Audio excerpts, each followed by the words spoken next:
ค่ะคนหยาบด้วย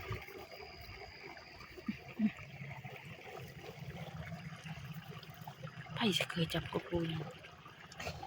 มันคงมีน้อยนี่เอามาทอดกินกระแสบยังหน่อยเอารุ่นนั้นนี่บางทีเราเจอลายดิ ปล่อยมันนะยังหน่อยสำนีแหละแสบสุกไปหานะกูยินสามไม่รู้ไปจ้ะ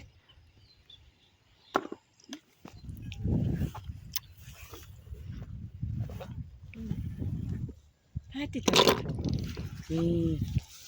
ได้ซ้ำนี้แล้วอายบ่หล่ออายบ่รวยแต่น้องคือแสงดาวในคืนลมช่วยนี่มือกองให้เฮาเด้อมื้อนี้สบายดีสบายดีเด้อ FC เบิดสุขุสุขคนมื้อนี้เฮาสิไปใส่ไปหาหอยไปหาหอย เลย ห้าอยู่ใส่ หาอยู่ทุ่งนาเขาเลาะอะไร หอนพาไปเพราะว่าเราเคยไปแล้วไปหาหอยไปนี่อุปกรณ์มีแต่กุกระตกแม่งตอกแต๊ก อิดเขาเปลี่ยนเป็นอิดพอดีต้มน้ำ อย่างเนาะ ให้ละบ่เดี๋ยวให้มัน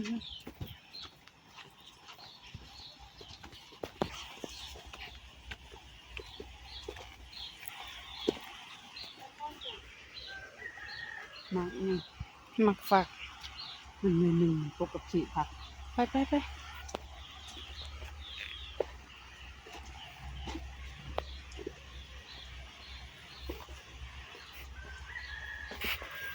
โอ้ย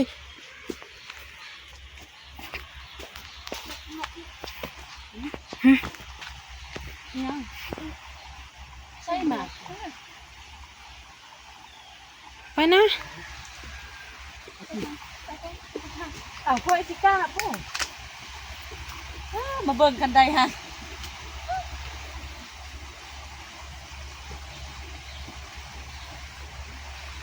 ไม่น่า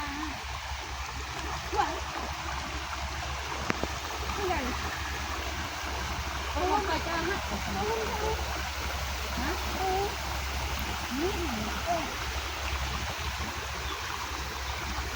โอ้ยทำได้มาก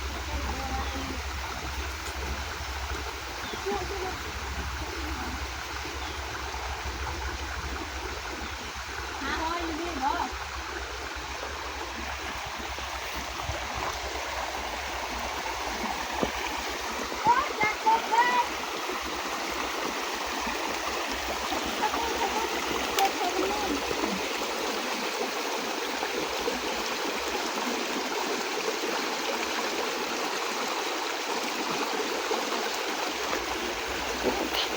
จ้าได้ดูสัตว์หอยได้ มาเองแล้วเนาะกู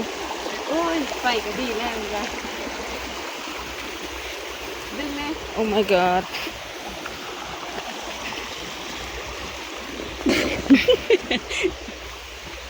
มาเก็บน้ำตีมาเหอะมาอบหอย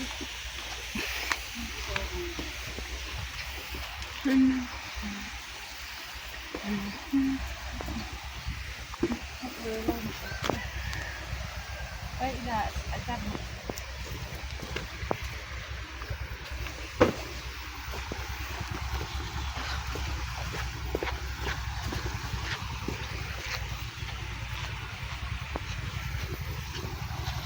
อีมักสิดาสุกเห็นบ่ฮันเด้ โอ้เทพจ้ะ มึงติ ให้เก็บได้จะเคยกินแล้วปุ๊บ มักสิดาสุก น่าจะเสียบไปนี่มังคุณ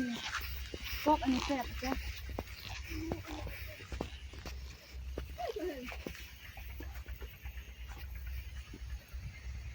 เอาดินไผ่ตัวนี้กูอยากขู่ ยี่ไม่ได้กินแล้ว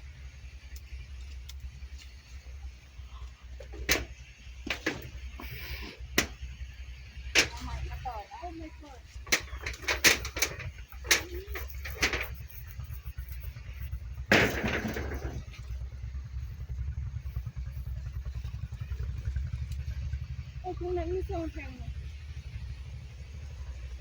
อ้าวพวกไม่เจาะกับพวกอันนั้นบักเสียบ ประตูอัตโนมัติโคตรแข็ง เปิดประตูเองนะ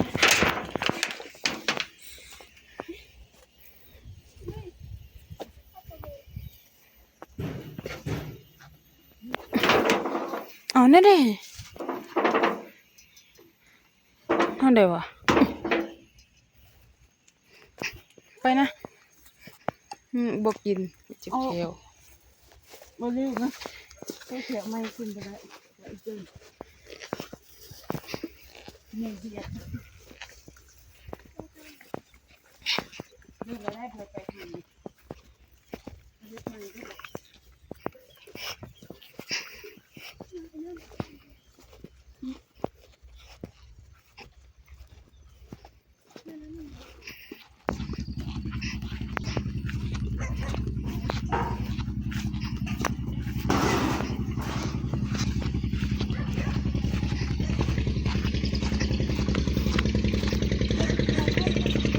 โอ้เดินกันเดิน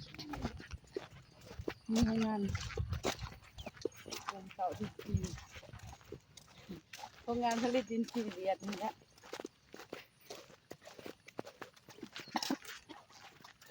ผลิตดีอันดินซีเป็นตะเกียบ ท่านคนนี้บอก เข้มเดียว ก็เลย นี่เรือนเอ้ยเซนเด้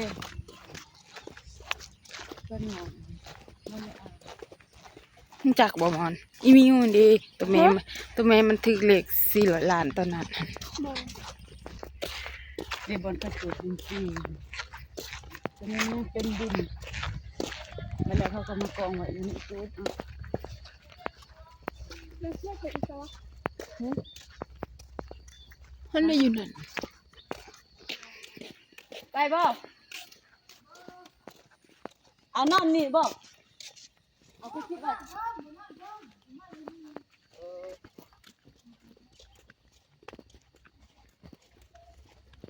บ่ได้เฮ็ดเวียกบ่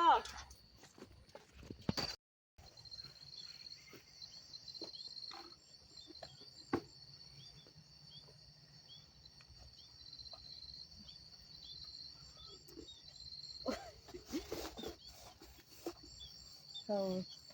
เฮ็ดหัวบ่ให้งอเขาหน้าเด้อ เห็นบอกเขาเขียนอยู่นั่นห้ามมางหัวเด็ดขาด นี่เด้เขาเขียนอยู่นะ นี่นะครับ เลิกใด อีหยังอันน้ำสร้างบ่ เบิ่งติไข่หอย เอาไปทางนี้แล้ว คือหอด เขา หอดหน้า ใส่เหือนเขาเห็นบ่อันนี้น้ำปลามันเห็น เห็น บ่เห็นบ่ จะไปจะทำอีกจะเห็น บ่เห็นห้อยก็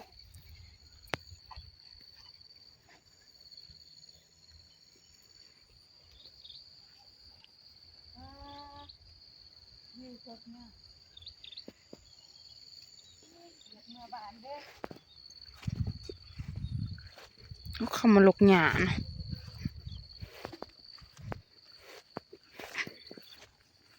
แล้ว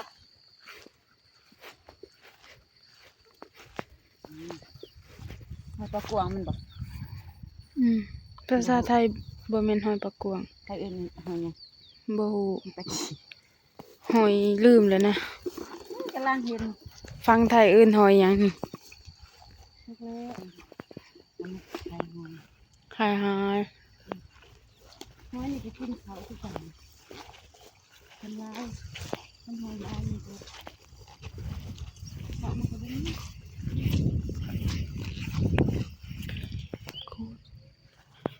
กำลังได้2 อัน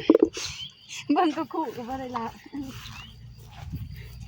ย่างไว้บ่ได้เห็นเลยย่างไปซะ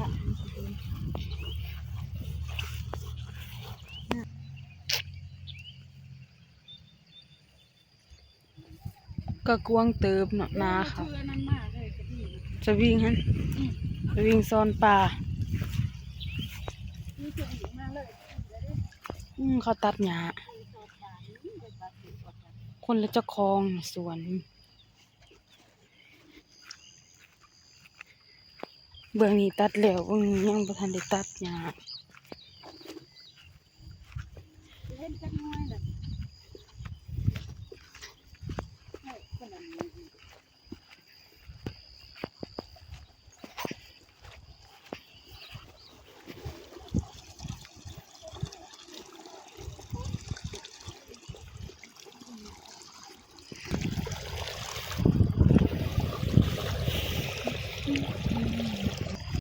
ก็ยังอยู่มันไปเลยถาก คนหยาดเด้อ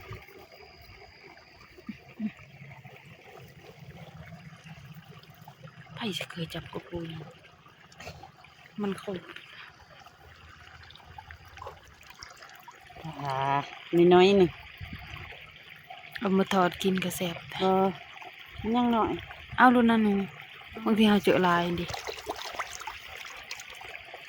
ปล่อยมันนะยังน้อย ซ้ำนี่แหละแซ่บ เกลือค่ะว้าสมิธ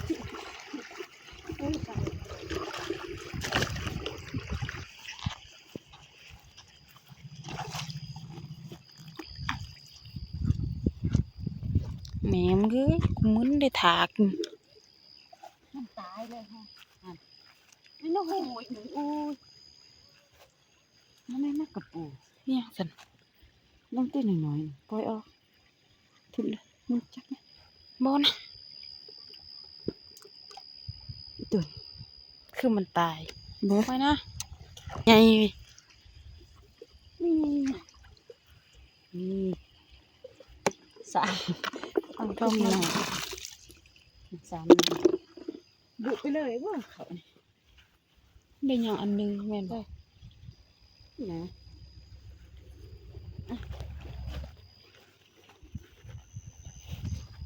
ปลาช่อนอเมิส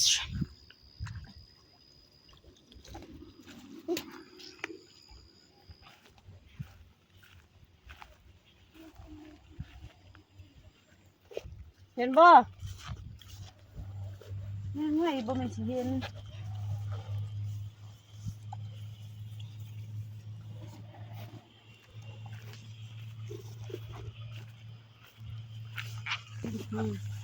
ฮะ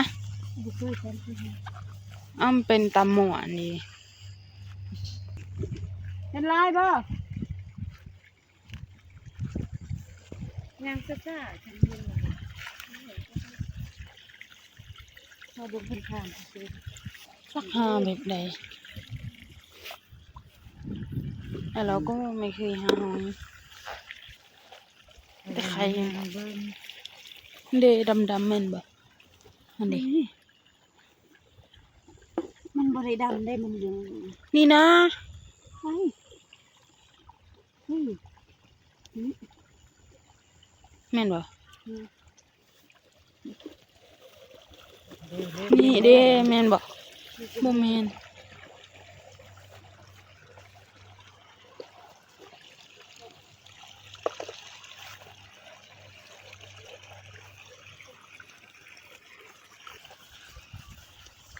นี่เด้หอยอ้อ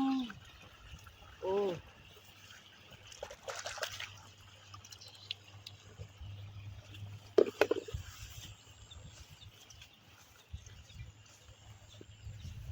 หอยหอยอยู่ไส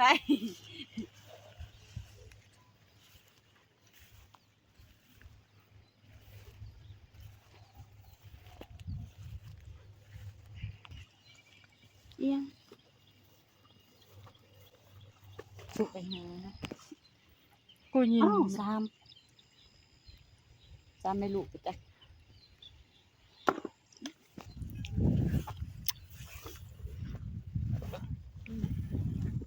ให้ติดตัวนี่ได้ซ้ำนี้แล้วตัวนี้เอาละตัวน้อยๆอีลีเห็นบ่เอา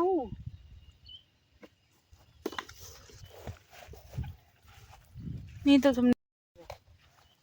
ฉันก็กินเอาเลยนะ ลายได้อยู่ให้ตรงนี้ แต่ตัวน้อยกว่านี้อีกมันบ่มีสี มีแกะเป็นเนี่ย หมอนลงมาโหลดหมอน ขออนุญาตเด้อ มาตอบนี่นะไปที่ไหนบักละลายจะไป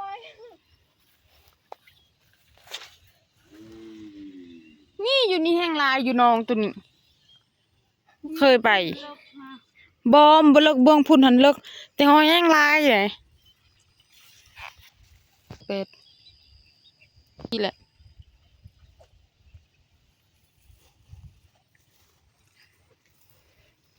ได้แต่ตัวน้อยตัวน้อยก็ชิ้นแรกก่อน ไผว่ามึงว่าเองแล้วมึง คิดตัวใหญ่อันนี้ ยังบัดเฮาแกะออกมาหน่อยเดียวเลยไปทางพุ่นนะ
โอ้ยดูสิเต็มคุแล้วเด้อ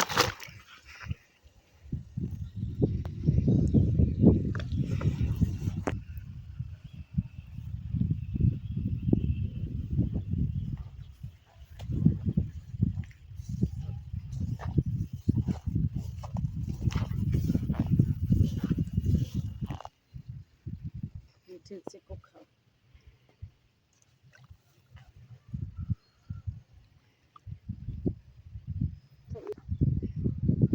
อันเดียว sorry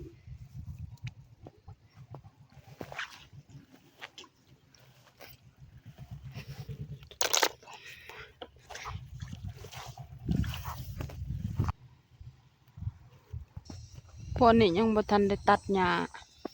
เบิดพวกอันนี้ตัดแหละ 16แน่แล้ว ไปนะ ตัด ไปไปทางตกขจัดหญ้ามันจังเป็นแน่มึงก็ไปวางตรงนี้ดีไปวางตรงนี้ตัวนี้คือ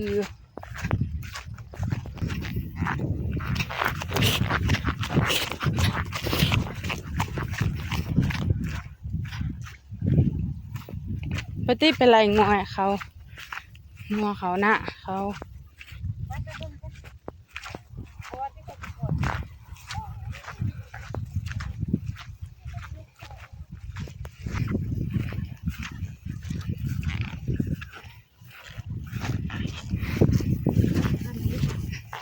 นักบ่เนอ ได้แล้ว3เลย ถ้างัวเขาหน้าเขา เบิดแล้วหิเขา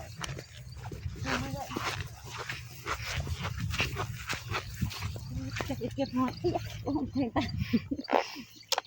เกือบตาสิบอด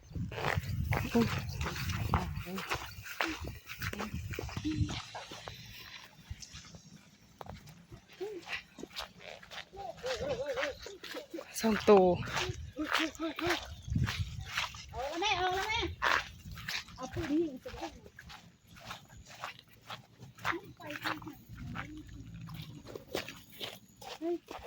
เอาเบิดแล้วเขา มันออกง่ายๆทางนี้ออก อันนี้จะโครงเขาบ่มี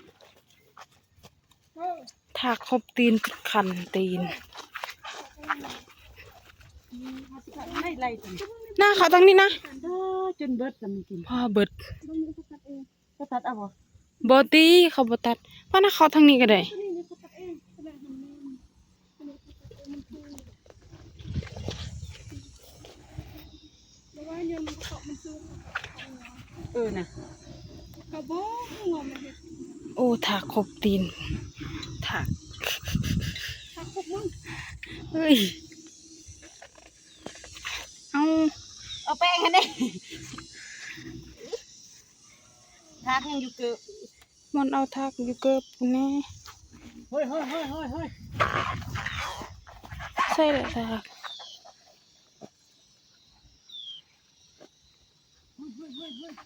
เอามันไปทางนั้น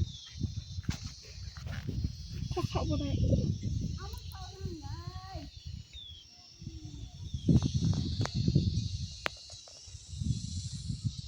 ้อย่าเฝ้าไล่เด้อจับเบิ้ง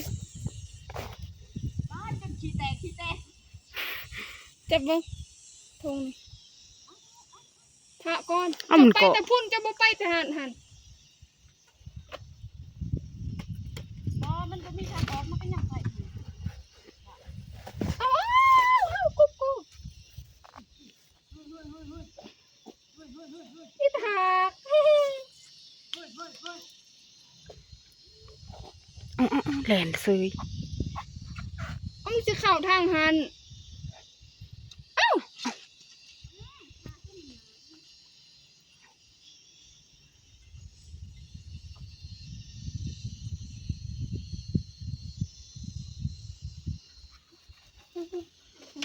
แหลนเลยเอาแหลนเลย เขาบ่ได้แป้งให้นี่แป้งให้นี่นี่ บ่แม่นมันแทงท้องมันเอา มันสิมาทางกูนี่บ่ว่ามันสิแป้งให้นี่นะนี่ เอาแหลนเลย ปัดกูเอาทางมันจับไปแล้ว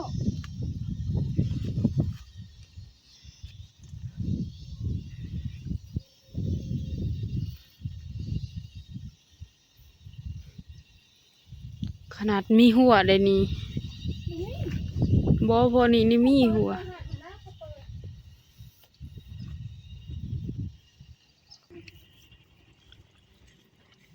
หัว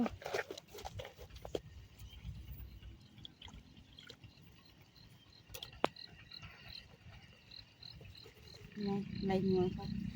จะงัวใครแล้วเพราะมัน งัวจะเข้า ร้อนใจ งัวจะเข้า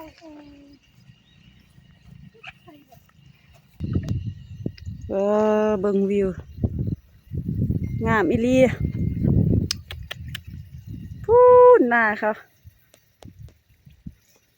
ลุมสุดละใหญ่สำนี้สุดแล้วกองก็ได้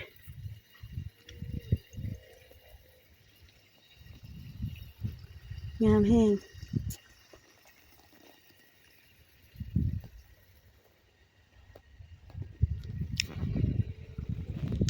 นี่หอยเต็มคุเลยได้หลายเลยสิมื้ออ่ะบัดนี้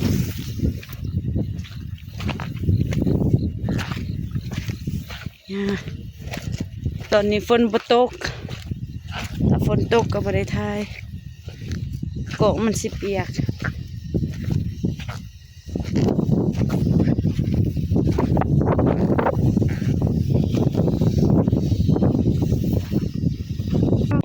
วิวความงามเอาสิจบคลิปก่อนเด้อ FC เบิร์ดสุกุลจะได้กระฝากติดตามส่องน้องในเด้อฝากเป็นกำลังใจให้น้องในเด้อจะละลายเด้อ FC เบิร์ดสุกุล